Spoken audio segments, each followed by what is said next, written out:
O Rio de Janeiro segue em crise na saúde em meio à pandemia da Covid-19. Nesta manhã perdeu mais um secretário estadual da saúde com o pedido de demissão de Fernando Ferri. Sobre a situação do estado e da cidade maravilhosa e também as prioridades da administração pública, a gente conversa agora com o empresário Paulo Marinho, pré-candidato do PSDB à Prefeitura do Rio. Converso, senhor, mais uma vez, muito obrigado por atender a Jovem Pan, bem-vindo. Bom dia, muito obrigado pela oportunidade.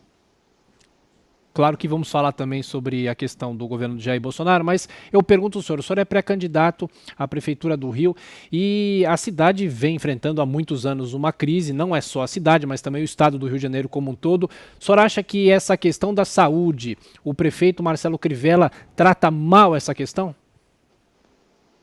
Olha, eu acho que a Prefeitura, o prefeito Crivella trata mal não só a área da saúde, mas ele trata mal a cidade do Rio de Janeiro.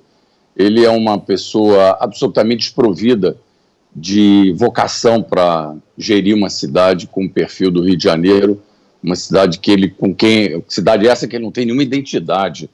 O prefeito Crivella tem sido ausente desde o início do governo dele, mas felizmente, aliás, nós estamos próximos agora do processo eleitoral que com certeza vai colocar à frente da prefeitura alguém que de fato ame a cidade. Esse é que é o grande problema da cidade do Rio de Janeiro nesse momento.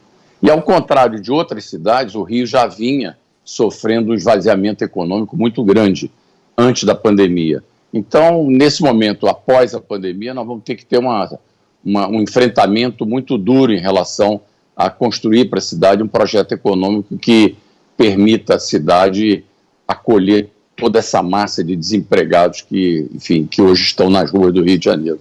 Quem faz a pergunta ao senhor agora é Paulo Matias. Paulo. Paulo, bom dia. Eu queria, na realidade, abordar duas questões com o senhor. A primeira, como é que o senhor avaliou essa prisão do Queiroz feita na semana passada? E o segundo, uma curiosidade que eu tenho, e eu vi muita gente comentando isso nas redes sociais, por que o senhor só fez as acusações que o senhor fez neste momento, agora em 2020, se o senhor já tinha esse conhecimento prévio desde 2018 desse caso Queiroz?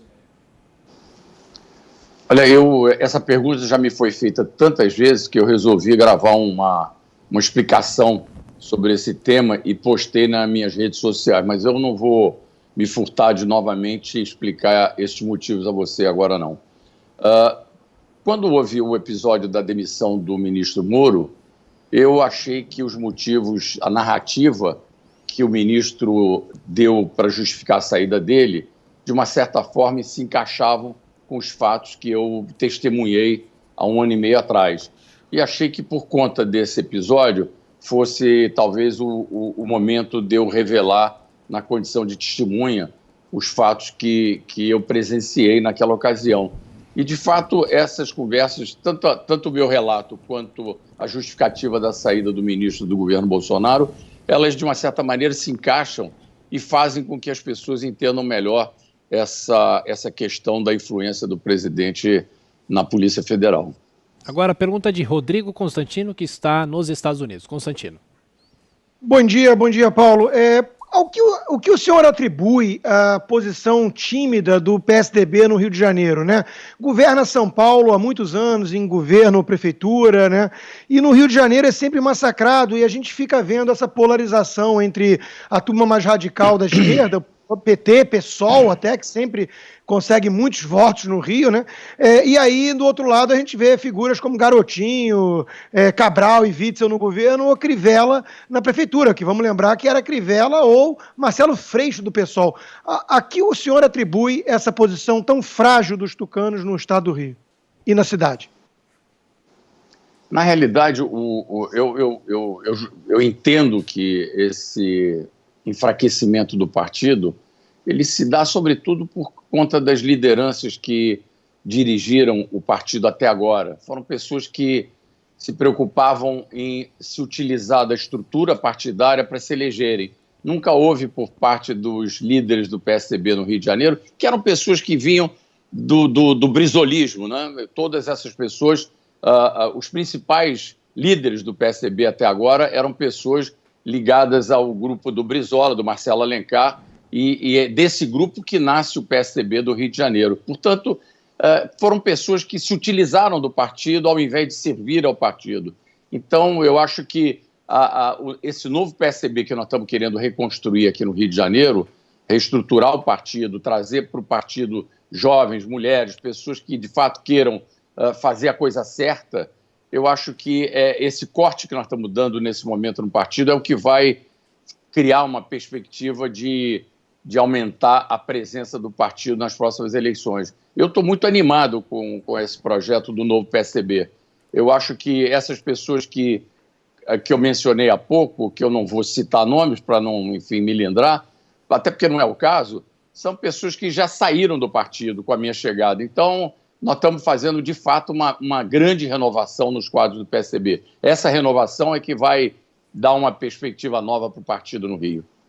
O Paulo Marinho, saiu uma informação agora falando sobre a violência no Rio. O Rio tem o maior número de mortes por policiais nos últimos 22 anos e o segundo menor índice de homicídio já registrado em relação aos números. Foram 741 mortes causadas por policiais nos 5 primeiros meses de 2020. Como é possível a Prefeitura trabalhar em coordenação com o governo do Estado, já que esse é um problema crônico que não se resolve? Eu acho que a Prefeitura pode ajudar o Estado na questão da segurança com a Guarda Municipal. Equipar a Guarda Municipal, preparar a Guarda de uma maneira que possa permitir que um grupo de elite da Guarda se utilize de arma de fogo, que eu acho que isso é uma questão que precisa ser colocada como uma urgência para a Guarda Municipal. Mas, obviamente, o município do Rio de Janeiro não tem condição de enfrentar esse problema porque a Polícia Militar, a Polícia Civil, pertence ao governo do Estado. Ela pode colaborar com as ações do governo do Estado. Eu quero fazer aqui um registro interessante que eu, como carioca, e vivo na cidade a vida inteira, e eu confesso a você que a questão da segurança deu uma melhorada no Rio de Janeiro. Eu nunca vi tanta polícia na rua como hoje em dia o Rio de Janeiro tem. Então, acho que foi o primeiro passo que o governo do Estado deu no sentido de melhorar essa questão da segurança e a percepção da população de que tem polícia na rua. Esse é o primeiro movimento que o governo precisa fazer para poder combater a criminalidade, é botar a polícia na rua. Eu acho que isso começou a ser feito agora pelo governo do Estado e acho que é um bom momento para a Prefeitura começar ações em conjunto com o governo do Estado para melhorar essa situação da segurança. Não haverá prosperidade no Rio de Janeiro se não houver segurança. Isso é uma questão que está uma ligada à outra. É preciso entender que a vocação do Rio de Janeiro como indústria do turismo, ela precisa oferecer a quem visita o Rio de Janeiro uma percepção e uma sensação de segurança que possa permitir ao turista voltar à cidade, indicar a cidade para outras pessoas. Então, a questão da segurança é fundamental para nós. Mais uma pergunta para Paulo Marinho, que é feita por Rodrigo Constantino. Constantino. Paulo, um site diz que o telefone celular do Bebiano já estaria no país. Vocês participaram ali no começo, né, naquele quartel ali de campanha do Bolsonaro, e há muita expectativa em relação ao que pode ser o teor desse telefone, dessas conversas. O que vamos encontrar ali, empresário? Constantino, até onde eu sei, essa notícia que foi veiculada ontem num site, se eu não me engano foi no UOL, é uma ficção. Até onde eu sei, esse telefone continua em mãos da família do ex-ministro Bebiano e, enfim, é uma coisa da intimidade deles e eu nunca imaginei que eles pudessem querer, enfim, entregar o conteúdo desse celular para outra pessoa. Enfim, isso é uma ficção. Eu acho que é uma coisa que não é verdadeira, não. Então, eu não sei nem o que comentar, porque não é uma notícia que eu acredito que seja verdadeira e eu conheço bem a família do ex-ministro Bebiano para te dar esse depoimento aqui com segurança. Só me permite voltar a falar do caso do Fabrício Queiroz. O senhor é suplente do senador Flávio Bolsonaro. De que maneira o senhor acha que o Senado deve conduzir qualquer tipo de investigação? O senhor acha que é necessário esperar mais, saber o que Fabrício Queiroz pode realmente revelar a partir de agora? E de que maneira esse processo deve ser conduzido pelo Senado da República? Eu acho que o Senado da República tem lá os instrumentos que por exemplo, o Comitê de Ética, né, do Senado, que analisa questões referentes a práticas inidôneas dos senadores. Enfim, eles têm lá um mecanismo de avaliação desse eventual mau comportamento dos parlamentares, dos senadores. Eu acho que o Senado precisa aguardar o desfecho das investigações. O Ministério Público está, enfim, trabalhando com muita celeridade em relação a essa questão. Haja vista a prisão do Queiroz e o oferecimento da denúncia, enfim, essa investigação está caminhando até onde eu consigo ler no noticiário. Portanto, eu acho que o Senado precisa aguardar o trabalho do Ministério Público e depois aguardar também as decisões judiciais para poder ter elementos materiais na mão para poder avaliar, julgar o comportamento do senador. Eu acho que é isso, tem que aguardar. E só para a gente terminar, o senhor é integrante do PSDB, pré-candidato agora à Prefeitura do Rio. De que maneira o senhor acha que o partido deve se posicionar em um eventual pedido de impeachment do presidente da República, Jair Bolsonaro?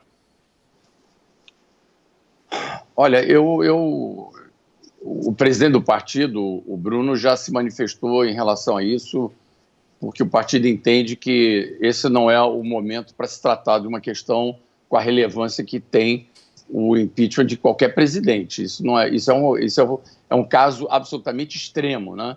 Eu acho que nesse momento não existe um ambiente para se avaliar essa questão de impeachment do presidente da República, não. Eu acho que o próprio presidente dará os motivos para que isso eventualmente aconteça mais à frente. Aliás, todas as crises geradas pelo governo foram fabricadas pelo próprio presidente. Então, é deixar o presidente trabalhar que ele vai dar motivos para isso. Empresário Paulo Marinho, mais uma vez, muito obrigado por atender a Jovem Pan. Uma excelente semana. Eu que agradeço a vocês. Muito obrigado.